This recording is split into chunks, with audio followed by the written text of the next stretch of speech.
Tonight we have Lawrence Pinkney. He will entertain us with his presentation, Unauthorized Precancels of Canada.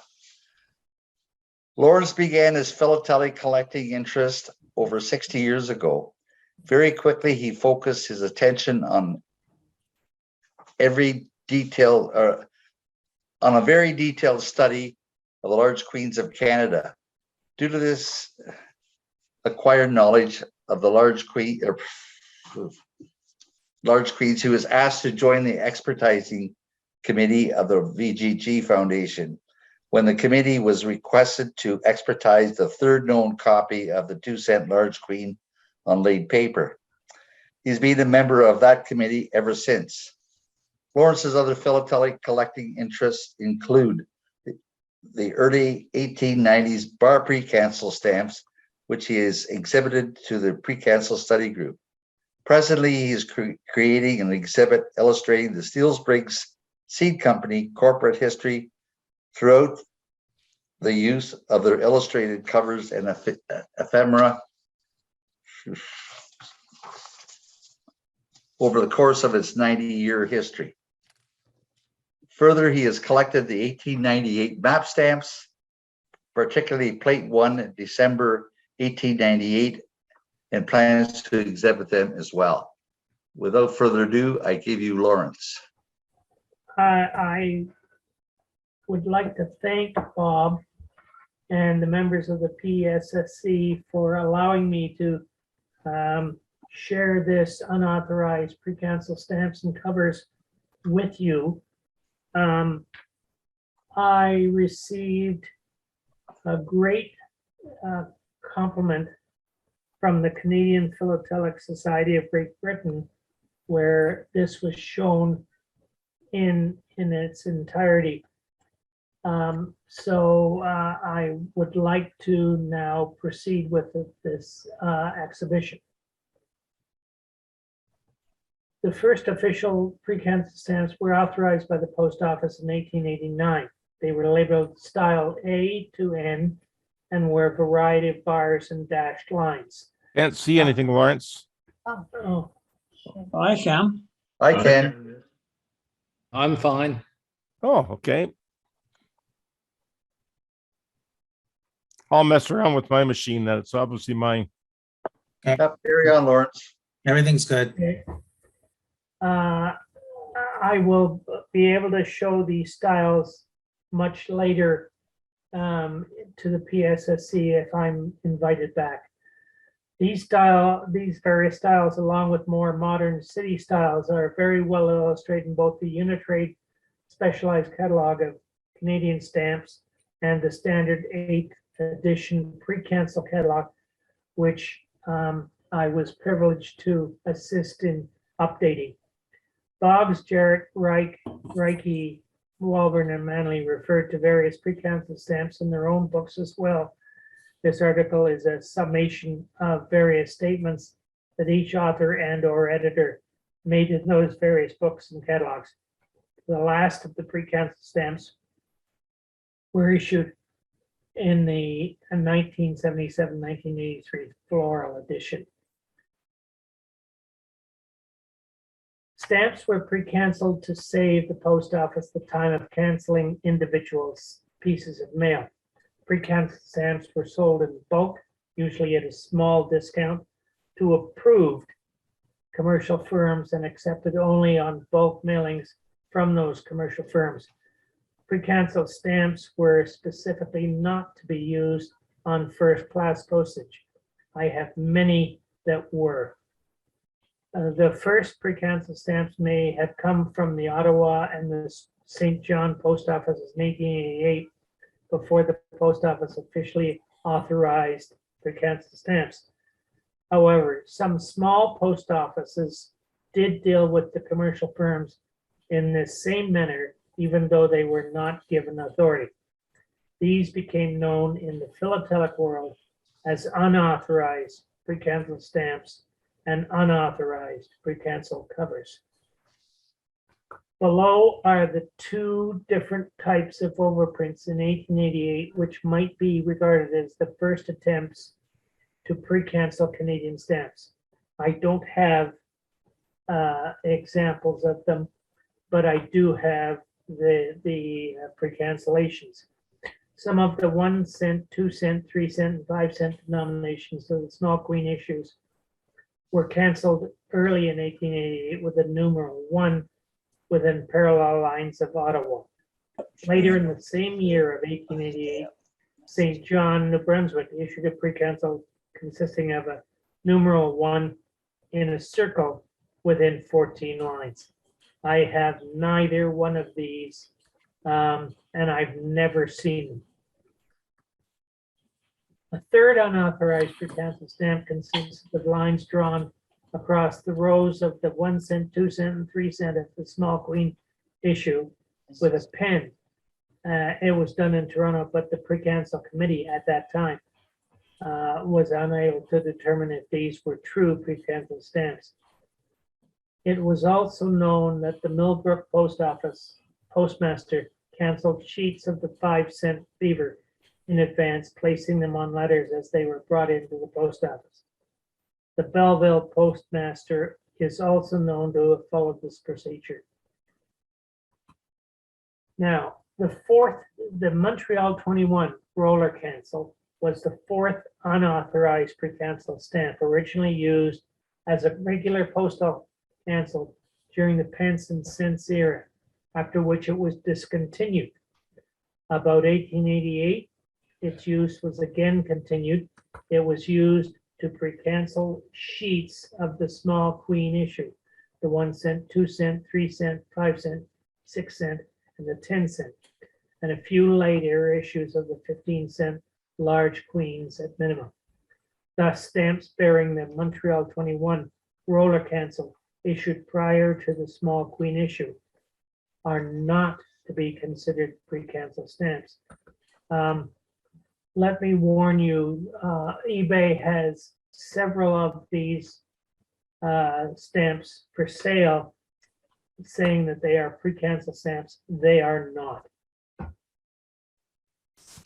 Here is the small queen precancel stamps showing the 21. The 4 on the top row are inverted, and then you have every variation in the second row. The third row is the only known pair of Victoria Maple Leaf precancels with the 21. That is absolutely rare. The town of Belleville was the post office authorized to use precancel stamps with a precancel bar cancellation. The town of Belleville may also have issued a unique precancel cancellation marking on the 15 cent large queen stamp.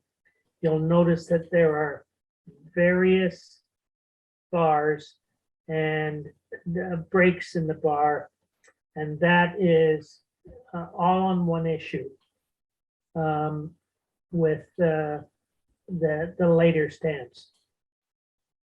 Robert A. Lee, Harry Lussy auction of June 1998 referenced the issue of various unofficial precancel stamps within the first 7 lots of that auction. Here is the illustration of these stamps. I have all of them. The 1 cent, the 3 cent, the 2 cent, the 6 cent, and the 10 cent with the broken bars, the broken lines. Whoops. How do I go back? P? Okay. Then we get into the 10 cent, the 1 and the 1 cent Victoria with lines on it. You can see that the 1 cent Victoria with lines are consistent in 5, 5, whoops, P,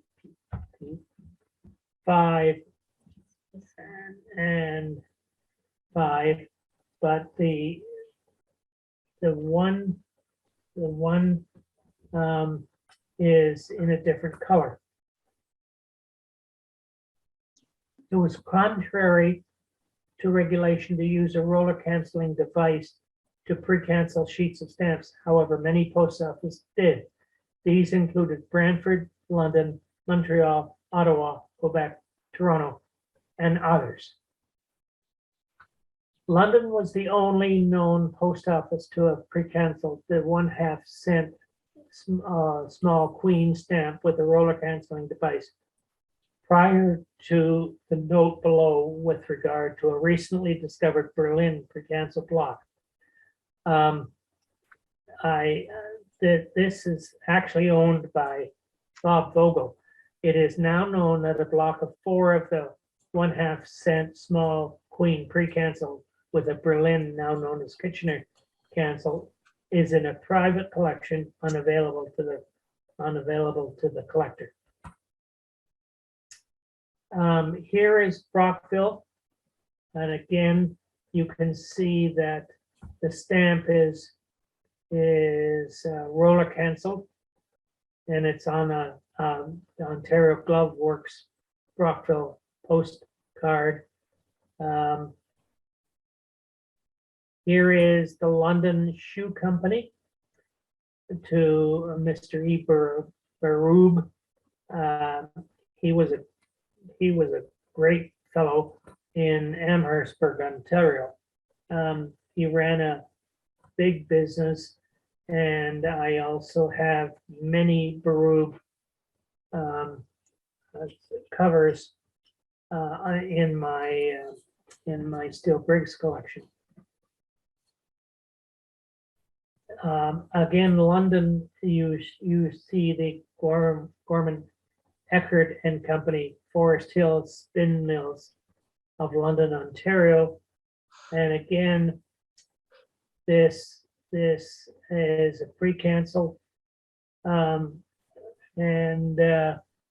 you can see that it's not on the cover in any fashion. And why they did that, I don't know. Here is the Tilsonburg Company. And again, there's a pre-cancel. Messrs. Lovegrove and Scratch, Amherstburg, Ontario. Woodstock, the Ontario Permanent Building and Loan Association, roller cancel, pre-cancel. Pugwash, Nova Scotia. Here is an Admiral, pre-cancel. And there's the contents of this card. And it was Mutual Fire Insurance Company. Harrington Harbour is the only known Admiral pre-cancel.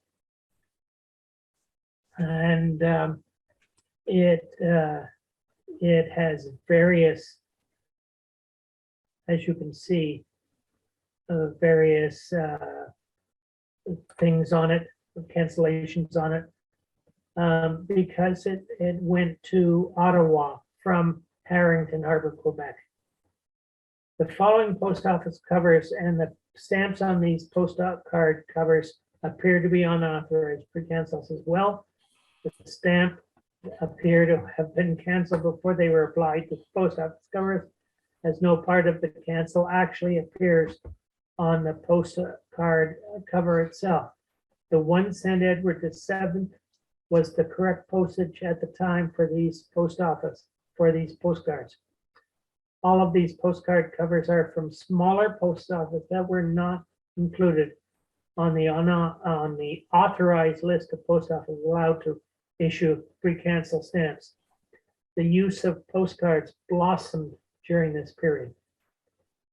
Here we have 2 of the pre-cancels. Here we have 2 more. Here we have 2 more. Here we have 2 more, and none of the pre-cancels cover anything but the stamp. And these are from, as I said, smaller post office. The 1 cent Great Admiral was the correct postage rate for postcards at the beginning of the Admiral era. These postcards are from smaller post office that were not included on the authorized list of post offices allowed to issue precancel stamps. Here we have Admirals. And after 1927, the rate for postcards became 2 cents. This unauthorized medallion issued postcard illustrates this rate. And you can see that nothing is on the postcard itself. This presentation will continue to grow as unauthorized precancels continue to be discovered. For example, I have found about 7 more unauthorized precancel covers at the CAPEX 22 show, which will be added to this presentation when received at a later date. Most dealers do not know what an unauthorized precancel is. I am very fortunate that I have found 7 more. Thank you. Lawrence, one correction to your slideshow. The Berlin unauthorized precancel is not on the half-cent small queen. It's on the half-cent leaf issue of 1897. Oh, okay. I'll correct that. I'll send you a scan of that. I'd have a question. Please educate me in this area. I know nothing about this. When you say unauthorized precancel, it sort of implies in my mind that there were authorized precancels. Yes, Why there were these unauthorized? Because they were roller cancels. And the post office department, and I'm getting the document that said that nothing shall be pre-canceled with a roller cancel. Was a reason given? Nope. Lawrence, Michelle, were the authorized post offices listed in the postal guides? yes, they were. So if they weren't listed in the postal guide, they were unauthorized. They were unauthorized, and usually they were canceled with a roller cancel. Well, I think also like originally they were, like you said, Lawrence, they were supposed to be used for commercial mail, and there were times when it was 25,000 pieces of mail you had to have to get pre-cancel stamps, and I think at other times it dropped down to about 10,000. Yes, it did. But I think what happened a lot of times is the smaller post offices just decided to take a sheet of 1 cent stamps, say, and use the roller cancel that they use for parcels, and just cancel the whole sheet. Yes, they did. And then Canceled the whole sheet. they were required. So so those were definitely the unauthorized ones. They were never used for the original intent, which was third class bulk mail, but they were used in other things as well. So would they have been sold at a discount or not? no. They were not sold at a discount that I know of. I just found section 277 of the Post Office Act. The only persons or firms desiring to use pre-canceled stamps must make application to the postmaster at the place of mailing for the quantity required. The only authorized pre-canceled stamps are those canceled with an official die, and such stamps are sold only to large mailing concerns under special restricted conditions. And then it skips on a bit. In no circumstances may pre-canceled stamps be used for payment of postage on letters. And a postcard is considered, or is defined as a letter. It was only the authorized ones that were sold at a discount from the post office. It was really just for the postmaster's convenience to pre-cancel with a roller the sheet. Mm-hmm. We're using something new here that people should recognize. There's a bunch of people at the top of your screen with their hands up. You can put your hands up, put you in the loop to be asked for your question. Jerry, what is your question? Lawrence, I noticed when we were looking, when you were showing those, the various postcards, some of the postcards were uncancelled and yet some were canceled with, you know, whatever post office they were going through. Did the clerks at these places know the difference between a pre-cancel and just assumed it was a legitimate use and not cancel a thing? Or, and when they did see the thing, didn't realize that it was a pre-cancel and went ahead and canceled it? Jerry, I honestly, I don't know, but if it was undeliverable, it came back to the post office and was canceled. Okay. But Jerry, I honestly don't know. Okay, thank you. Lawrence, was there a minimum number of items that had to go into a mailing in order to use the pre-canceled stamp? I ask that because one of the postcards that you showed looks like it had a very personal greeting on it and didn't look like it was part of a mass mailing. Charles, I don't know that the precancels were in bulk. The unauthorized precancels probably were single use Okay, from the sheet. interesting. Chris? Yeah, I was, if you can hear me, I was interested in the one from Stabler, the stamp dealer in London, that had the 2 half-cent stamps on it Yes. with cancel. Do you think that could have been a favor canceled for, because I mean, there's a lot of half cents used in London. I can think of several of them because they weren't regularly used and people wanted to get used copies. And those, it seems strange because, and so stamp dealers often use the half cent instead of the 1 cent. Could that have been a favor cancel that somebody in the post office actually did a bunch of pre-cancels for that stamp dealer? Because I can't imagine that's a bulk mailing. I can't imagine bulk mailing either, but Chris, I can't answer your question specifically, whether it was a favor cancel or not. Yeah. It just seems suspicious to me that it's a half-cent stamp and a stamp dealer, because I see them all the time being used, and particularly for several London companies with half-cent stamps on them. The other thing I was going to say in terms of Steele Briggs, because it's off topic, but I managed, have you ever seen a Steele Briggs Brothers card used at Oshawa because they started there? No, I have not, but Steele Briggs started in Toronto. Yeah, but the Steele Brothers were in business in Oshawa before they became Steele Briggs in Toronto. They were seedsmen there, and I actually have a card used by them at Oshawa that I got at the show this past weekend. I forget whose stock I found it on.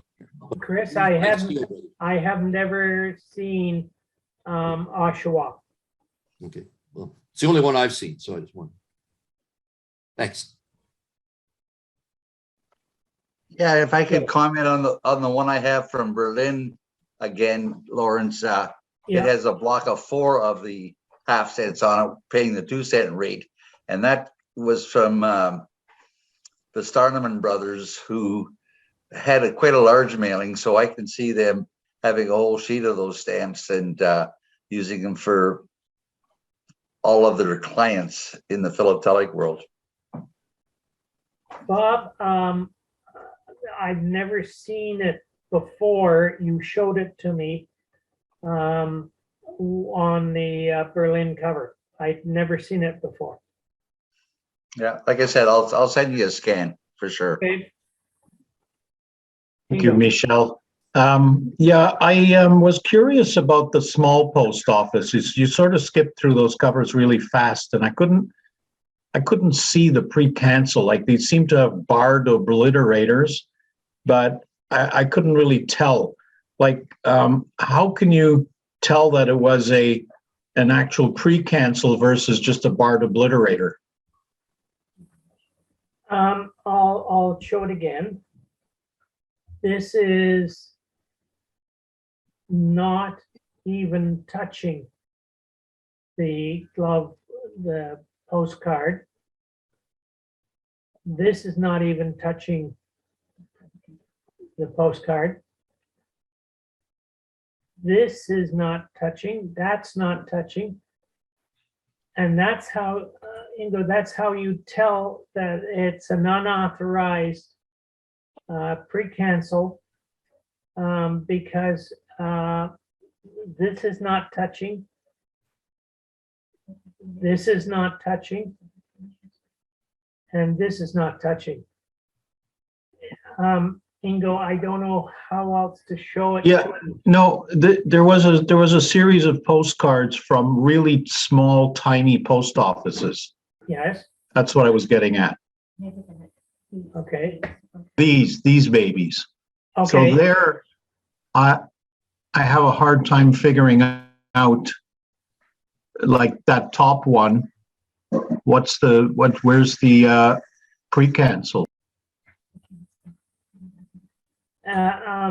It's the cancel does not on the stamp does not go onto the cover. Now these are suspected to be pre-authorized pre-cancels, but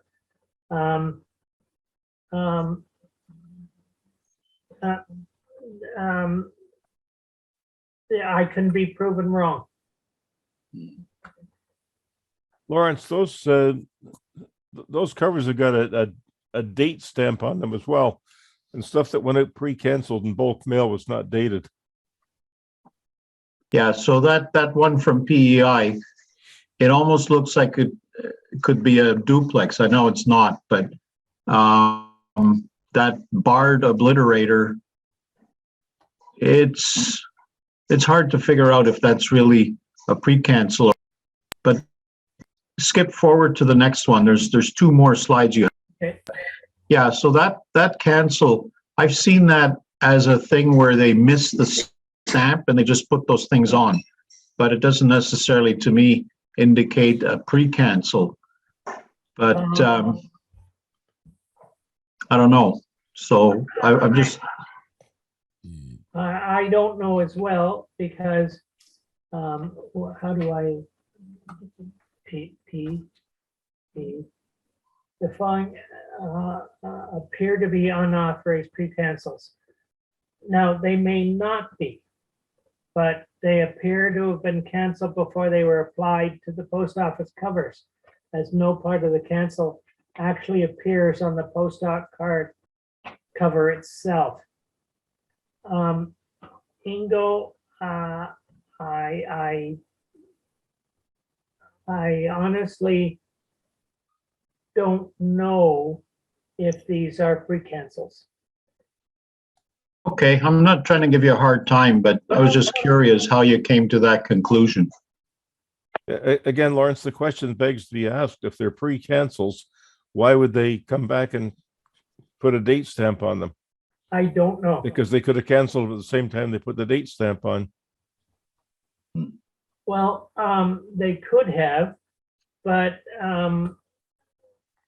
Garfield, the date stamp is at various lengths, different than the post office card, the stamp. For example, here, there's a long way to go to the stamp. Here, there's a short way to go to the stamp. But these may not be pre-cancels.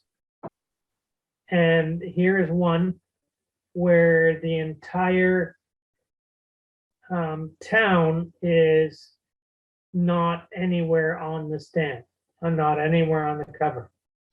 So this one is definitely was canceled before it was placed on the stamp. And this 2-cent Admiral medallion issue is also, there is nothing on the stamp, nothing on the cover illustrating this. This is as a quick one to illustrate the amount of mail you needed to use pre-cancels. I have here a post office register from a Toronto post office. I have no idea which one, that dated December the 12th, 1922. The first entry is Mike's Directories, 8,000 1-cent stamps. Then Motor Trade Supply, 500 1-cent stamps. Stout Farm Agency, 500 ones. Cream Products, 800 ones. And Wagner and Brasser, 300 ones. So there's a fair bit of mail going out of this office as bulk mail. Several entries for 10,000 stamps at a time. So I think, Lawrence, that those personal postcards probably aren't pre-cancels. Okay. They wouldn't pre-cancel one, I wouldn't think. Again, Garfield, you could be right. I don't know what to say. Unless somebody pilfered it from the company and used it on their own personal mail. Yeah, Lawrence, I realize this session was about unauthorized pre-cancels, and some of these covers seem to have been canceled for some reason or other.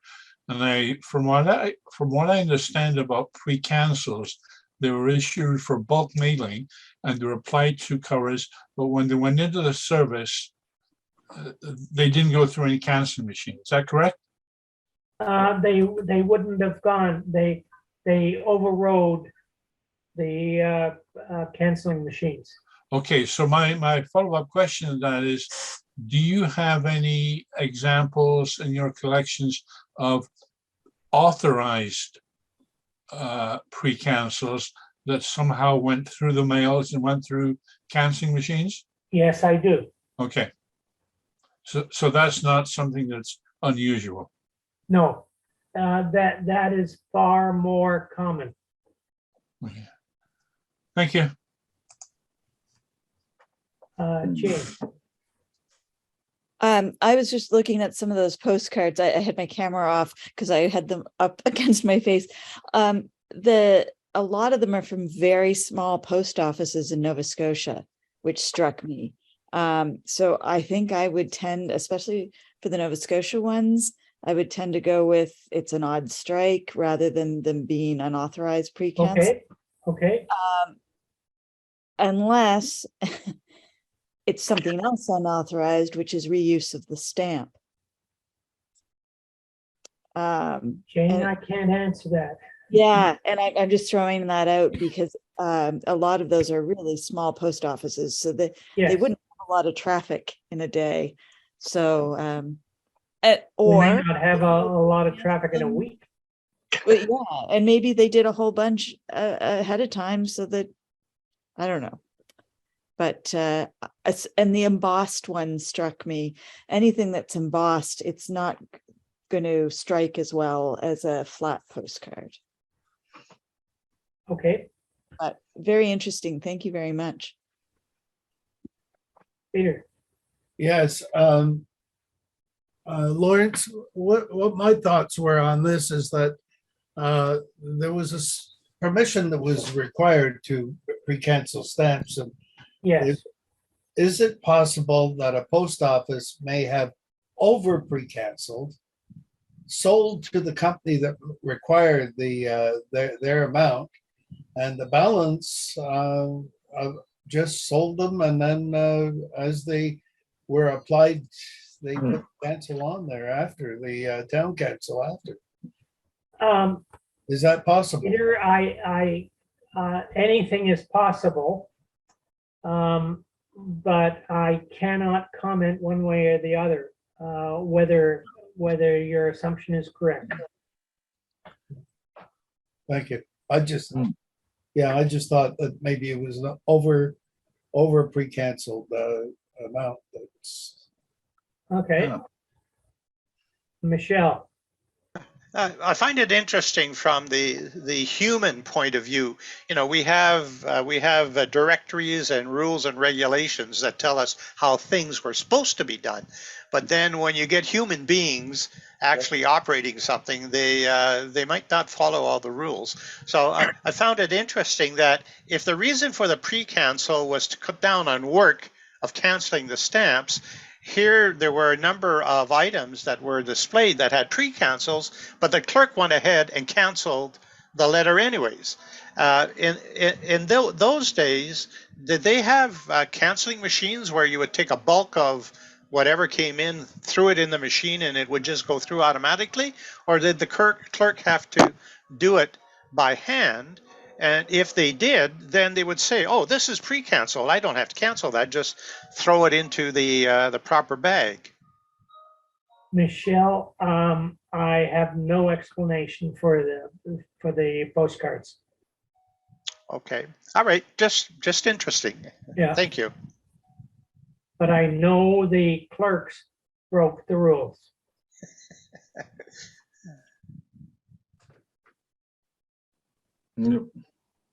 Any Yeah, other?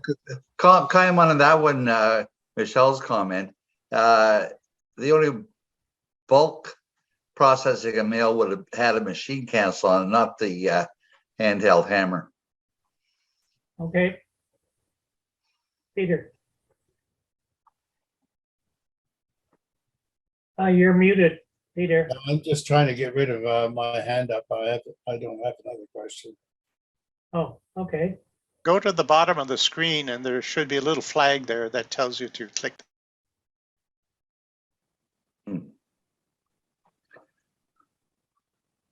Listening to everybody, first off, if I were somebody in a small post office and somebody brought in 100 pieces of mail, it would have been easier for me to pre-cancel them and then put them on the 100 pieces if you didn't have a machine cancel to cancel them.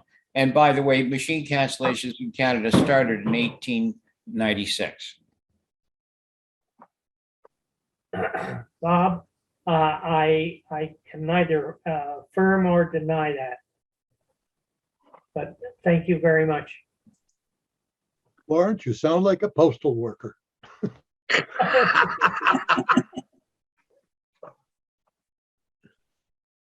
Well, all I can do is confirm that the postcards, the Edward VII postcards are an assumption that they may be pre-canceled and they may not be. Well, Lawrence, it's David Foote. I've been asked to thank you on behalf of the Society. It's been a fascinating evening. I've learned a ton. And I think you've got a lot more ahead of you, a lot more rabbit holes to go down. Yes. But it's been fun. It's been a fun evening and very informative too. Thank you very much indeed on behalf of the Society.